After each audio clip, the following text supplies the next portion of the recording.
Obsessive thinking can trigger and worsen chronic pain and illness. Here's the solution. Obsessive thinking. Who here has had obsessive thinking? Repetitive thoughts, just constantly being obsessed with something, constantly thinking about something 80, 90% of your day. I find a lot of people with chronic pain, chronic illness struggle with obsessive thinking. And this is a big part of my personal story. Since a young age, I really struggled with intrusive, obsessive thinking. And when I started to develop pain, I had obsessive thinking about that. But I find for a lot of people, they have this pattern of obsessively, excessively thinking about a certain topic long before their pain or symptoms actually developed. For myself, I had this about school. I had this about work, even about my hobbies, things like guitar or music. I would get obsessed with. I would get so into to the point that it started to become distressing. For myself, what would happen is I would get excited about something, and then I found myself being unable to stop thinking about it. And then I would get distressed and very dysregulated. Now, when it came to my pain, when my widespread pain started to develop and progress, I became obsessed. It's all I thought about. 80, 90% of the day, I was thinking about my pain, thinking about the solutions to it, researching it online, excessively doing new treatments, trying to avoid certain things. It just became my whole world. And I find for people with neuroplastic pain and symptoms, which are different than a structural cause or a disease in the body. Neuroplastic pain and symptoms occur because the brain and nervous system have felt in a heightened state of danger for too long. And the body's actually completely healthy or capable. But I find with neuroplastic pain and symptoms, a lot of people had obsessive thinking before their symptoms came on, which made them dysregulated. And then when their symptoms came on, that same obsessive template got applied. And now they're obsessing about their actual pain or physical symptoms and doing everything they can to fix it. So really, to define obsessive thinking, it is this repetitive thinking pattern that takes place where it's excessively focused on one or maybe two areas. And it's to the point that a person finds they have a hard time controlling it. They can no longer choose what they think about. It's like obsessive, it's intrusive. And with obsessive thinking, what happens is it becomes very distressing over time. People get stuck in their mind, and then unfortunately, they become very dysregulated as a result. Now, obsessive thinking is also part of obsessive compulsive disorder, OCD. Most people have heard of OCD. OCD is made up of a few things. First off, you have the obsessive thinking. A lot of times people think about this in terms of germs. Like OCD around germs is really common. People become obsessed about cleanliness and about not getting contaminated, making sure they don't get sick, protecting themselves from germs. So they're thinking about this all the time. But obsessive thinking is only part of OCD. Then you have the compulsion. This is compulsive behavior. So for people with germs, this could be hand washing, where they're obsessively hand washing repetitively. They're obsessively vacuuming their house over and over again. Every time they go out of their house, they're obsessively decontaminating themselves, washing their hair, washing their clothes when they come back home. So you have the obsessive thinking and you have the compulsive behavior. Now, obsessive thinking can occur without having OCD, but with OCD, you have the obsessive thinking and the compulsive behavior. This is really what makes this disorder up, and it's very distressing for people. A lot of people with neuroplastic pain and symptoms, they have had OCD throughout their life, or they have OCD about their actual pain or physical symptoms. This is really common where people have the obsessive thinking pattern about their pain or symptoms, trying to fix them, figure them out in their mind. And then they have the compulsive behaviors, avoiding walking, avoiding moving their body, doing repetitive physical treatments, stretching, using heat and ice in a very rigid, compulsive way. So OCD, people can develop that about their actual pain or physical symptoms, And this is a pattern that I see a lot of people fall into. And I think it's really important to understand that obsessive thinking and or OCD can trigger and worsen your chronic pain and symptoms. When we are compulsively engaging in certain behaviors and we're obsessively thinking about our pain, our symptoms, or other things in our life, it causes the level of danger in your brain and nervous system to rise, and it can cause us to become very dysregulated in our nervous system. And as a result, danger level raises too high, the brain can start to trigger chronic pain and chronic symptoms. I really want to hit this home here because I think it's really important to understand that if you have obsessive thinking or you have OCD, it's really important to treat that in order to heal from neuroplastic pain or symptoms. It's rare that I see someone be able to recover from neuroplastic pain, neuroplastic symptoms without treating their obsessive thinking, working on it, finding solutions to it, or treating their OCD. They go hand in hand. If you're caught in an obsessive compulsive pattern about your pain or about germs or about relationships or whatever it might be, that danger level is just going to stay very heightened in your brain nervous system. So it's going to be really hard to recover. So I'm trying to motivate people that you got to start to treat your obsessive thinking patterns in order to recover. Now, I want to talk briefly about why obsessive thinking actually takes place. Like, why does it occur? And in my approach, in my work with clients and also my digital course, the Somatic Safety Method, I'll put both links to my services down below. In my approach, there's really two main reasons that I understand obsessive thinking taking place. The first reason is a polyvagal concept, comes from a therapist named Deb Dana, and it's the concept of story follows state. A lot of times we think that the obsessive thinking pattern is the problem.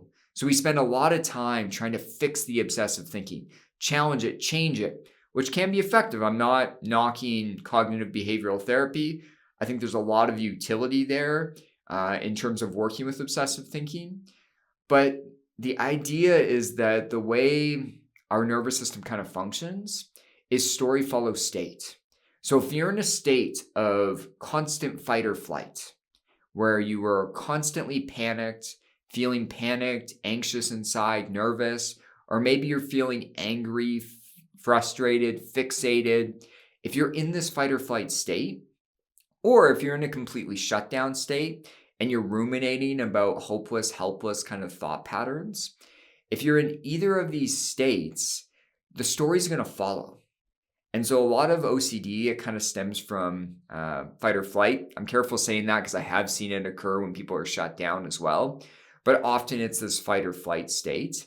If you're in that state, the obsessive thinking pattern, the story in your mind is just going to follow. And so this is why working on your thoughts is part of the solution. But we also need to regulate the nervous system, work on shifting our state to one of safety and connection, being there more often, because then naturally the obsessive thinking pattern is going to fade out. So yes, we need to work on our thoughts, but we also need to work on regulating our nervous system. But story follows state is the first reason why obsessive thinking can take place. The second reason that I talk about obsessive thinking occurring is that this obsessive thinking pattern becomes wired into your brain. The unfortunate part about our brain and nervous system is it's not often moving towards what's good for us. I wish that was the case. If that was the case, you wouldn't be watching this channel. It moves towards what's familiar. Alan Gordon, the creator of pain reprocessing therapy, talks about this a lot. Our brain becomes wired to think obsessively. It makes sense because if you've thought obsessively since a young age, like for myself, I started to notice this pattern at 7 or 8 years old about various hobbies or school activities. And as a result, I thought that way obsessively from age 7 all the way until about, I think 23 is when my pain started. My brain became wired to think obsessively. And it moved towards that. It moved towards what's familiar. So naturally, I could almost watch my brain trying to latch on to something to obsess about. My partner Ann often talks about this with me. She was like, your brain is so wired to hyperfixate on something and obsess. Like it almost needs that. It's so used to doing that. And so this is the second reason why obsessive thinking can happen. First is story follows state, dysregulated nervous system equals obsessive thinking. Second being your brain becomes wired to think this way. Now, let's talk about the solution. Oh, this is what you're all waiting for. How do we solve obsessive thinking? Here's the thing that I'm going to really just lay out for you. Changing obsessive thinking patterns is really difficult. It's possible. I've seen that occur with myself. I've helped a lot of people with my digital course in therapy to overcome this. But obsessive thinking is hard to deal with. Our thoughts are very tricky. They trick us into thinking a certain way. And so, because thoughts are so tricky, and the other factor is that they're so quick, we can be lost in obsessive thinking for 2 hours before we start to realize that it's taking place, before we become aware, oh, I'm back here again. And so in order to change obsessive thinking patterns, we don't need to be intense, but we need to be consistent. And so I'm going to lay out a strategy I call the 3R skill. This 3R skill, it's not something you're going to be able to do twice a day and move on. I wish that was the solution, but that's really not the solution. It needs to be used repetitively throughout your day. The beautiful part about the 3R skill, which I think can help solve people's obsessive thinking, is the 3R skill can take you 30 seconds to do, or it could take you 15 minutes to do. I have a great meditation on the 3R skill. I will link that to the top and put it down below. This meditation comes from my digital course, The Somatic Safety Method. It's a great meditation. I'm giving it away for free. If you like it, feel free to sign up for our digital course. We have over 60 plus somatic practices and brain retraining exercises. But check that video out after this. It's a great meditation. It's the 3R skill in meditation form, so it can be very helpful. Now, to explain the 3R skill, I'm going to tell you all kind of a silly story from my life that I shared on this channel a long time ago, but I think it really emulates what to do and how to use the 3R skill. Now, long after I recovered from my chronic pain and symptoms, I still had obsessive thinking patterns going on. I wasn't obsessed about my pain anymore, but everything like work, school, hobbies. And I wanted to enjoy my hobbies. Like I like to work out. I like to do yoga, qigong. I'm also really into music. But I would get so fixated on my hobbies that they would become distressing. So I ran an experiment on myself. This is what you do as a therapist in your free time. You run experiments on yourself. My experiment was this. I was going to pick a hobby that I didn't care that much about. And then naturally, I would be more light, at ease as I was doing it. So the hobby that I picked was gardening. I don't mind gardening. Flowers are pretty, but I've never been super into it. But at the time, we had just got the house that we live in now, and there was a lot of gardening to do. There was all these garden beds that were overgrown.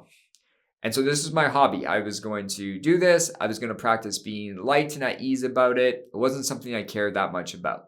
And I had this image, I'd be outside, my kids would be playing in the background. It'd be sunny, this nice Sunday afternoon. And it wasn't that. Within 3 weeks, I was on gardening blogs. I was obsessively thinking about gardening. I took a week off work. I dug up every garden bed around my house.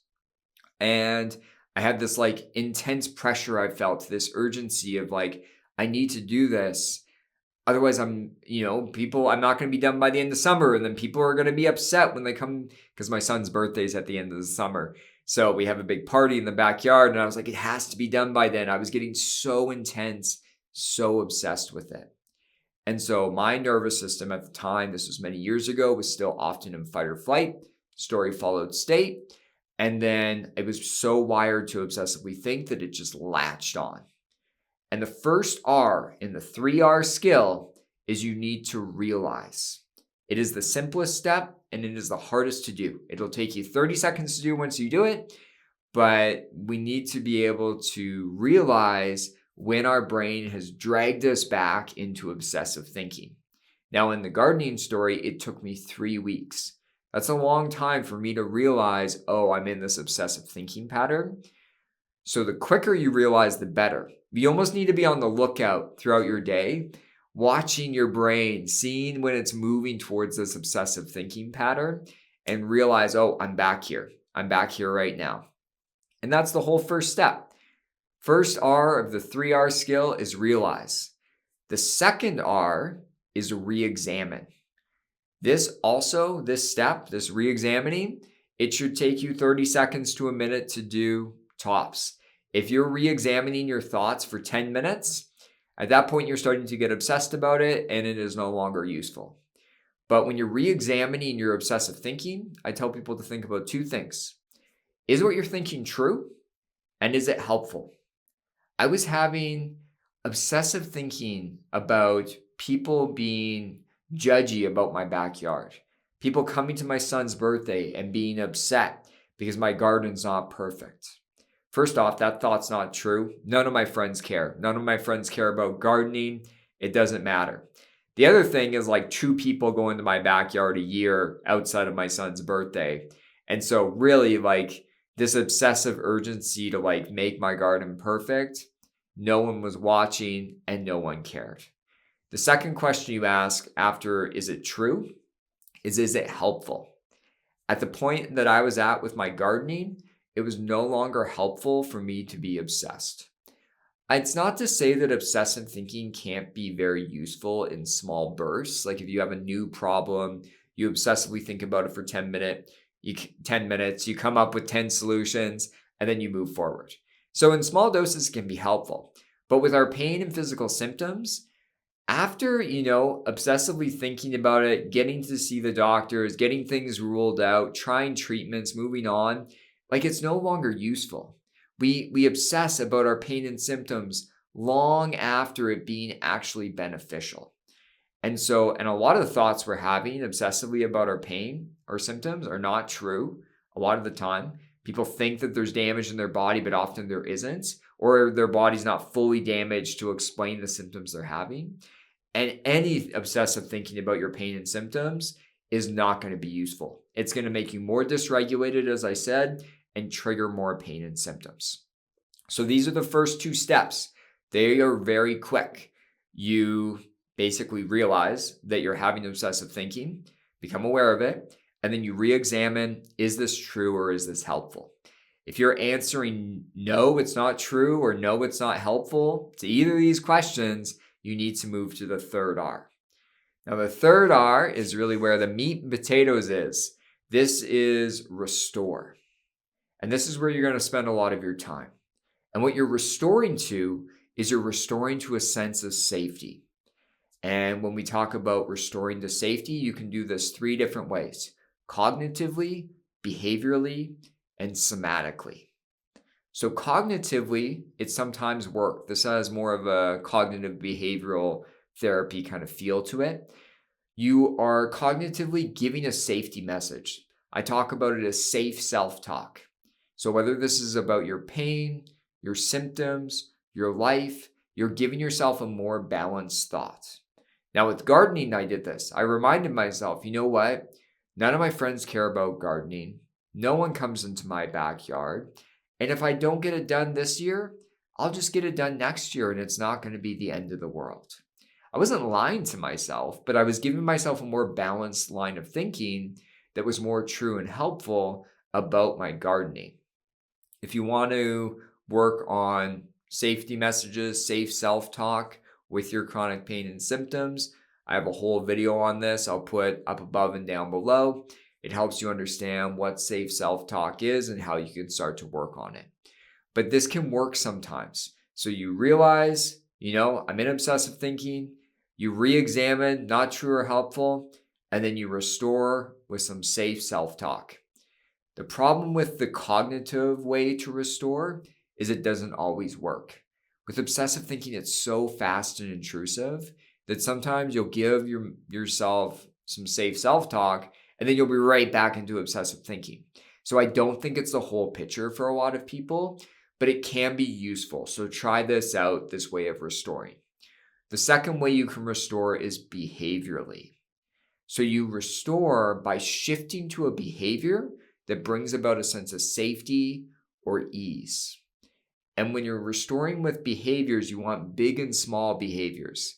A big behavior that I would do is I'll go to the steam room at my gym.